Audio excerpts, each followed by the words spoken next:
Hey everyone, I'm Mark, and today we're going to look at the PMDG 777 lineup, clarify what you get when you buy any of its 4 variants, and hopefully figure out which is best for you along the way. The 777, just like all PMDG products, is about as close as you can get to the real thing in a desktop simulator, and one thing that'll strike you across all the variants is their sheer size. You really get a feel for it in walk around mode and especially in VR, and the 300ER, which we're going to look at first, is the biggest and longest of the bunch. You might expect the biggest plane to have the longest range, but it actually doesn't. It's right in the middle at about 7,900 nautical miles, which, to put in perspective, can still get you from Vancouver to Sydney or over to Dubai with ease. It's meant for maximizing the number of passengers you can carry on a long-haul flight, and it only comes with a single engine option, the GE90s, just like in the real world. Its size can make things a bit difficult, especially during taxi, and it also feels bigger and heavier than the others in the air as well, especially when you fill it up for a 12 to 15 hour flight. There's a livery for almost every airline that operates the 300ER through the PMDG Ops Center, and there are also tons of liveries on flightsim.to for older operators, and even special liveries for current operators too. The only thing to watch out for when it comes to third-party liveries is that a lot of them are still only compatible with Flight Sim 2020, but now that the 777 is available in 2024, a lot of creators have been slowly upgrading them to have both versions available. The 300ER is available for $77, which puts it on par with the 200ER as the most expensive of the bunch, and considering you only get one engine variant and it's the biggest and bulkiest to operate, I'd probably look at the next options instead to get more value for money. The 200ER, on the other hand, is a fair bit shorter than the 300, coming in at a full 10 meters or about 35 feet shorter, and although it doesn't sound like all that much, you can definitely feel the difference on the ground and in the air.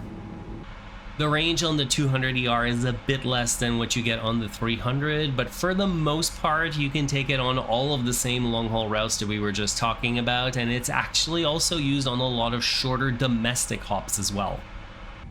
You can find routes that are anywhere between 30 minutes to 4 hours pretty easily for the 200ER, since it's often used on popular routes where a smaller plane like the 737 can't handle the passenger load.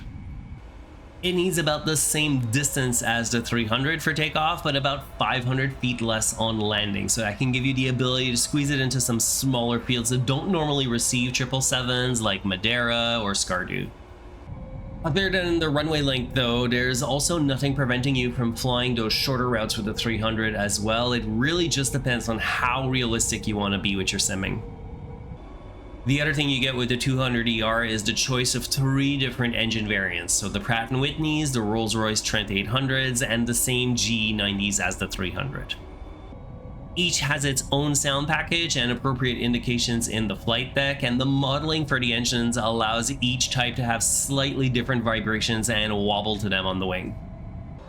The 200ER is also effectively $77 like the 300, but considering there are more engine options, more livery, and flight types that you can do with it, it's definitely one of the more value-oriented options. The 200LR, on the other hand, is basically an ultra long hauler, so it can travel further than all of the other 777 variants, about 1,500 nautical miles more than the 300ER. It's definitely more of a niche version of the 777. From what I could tell, only 60 or so were ever built, so there aren't a ton of operators for it, but that doesn't stop you from making up your own flights with it either. If your favorite airline's livery isn't available through the Ops Center, there'll likely be plenty of 200LR liveries on flightsim.to eventually as well, even if it never existed in the real world. Just like all the other variants, you can operate it on short or long flights, and considering it comes in at $50, so the cheapest of all the passenger variants, it makes it a great option to try it out without costing too much. The next and last option is the 777 Freighter, which puts passengers aside and allows you to embrace the freight dog life at its fullest.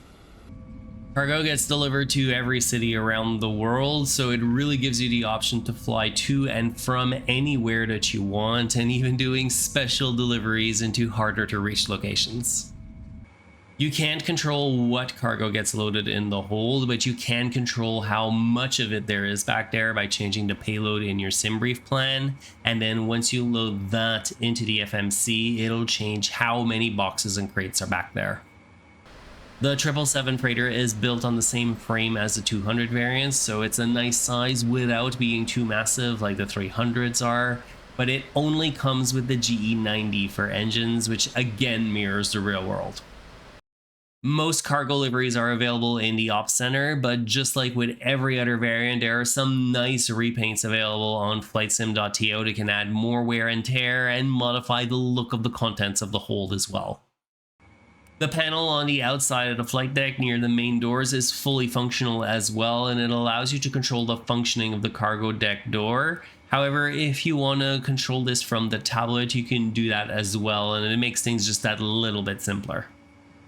The freighter is the second least expensive of all the 777s at $55, so if you're not sure a long hauler is right for you or you're on a budget, this could be a good fit if you're fine with hauling freight around instead.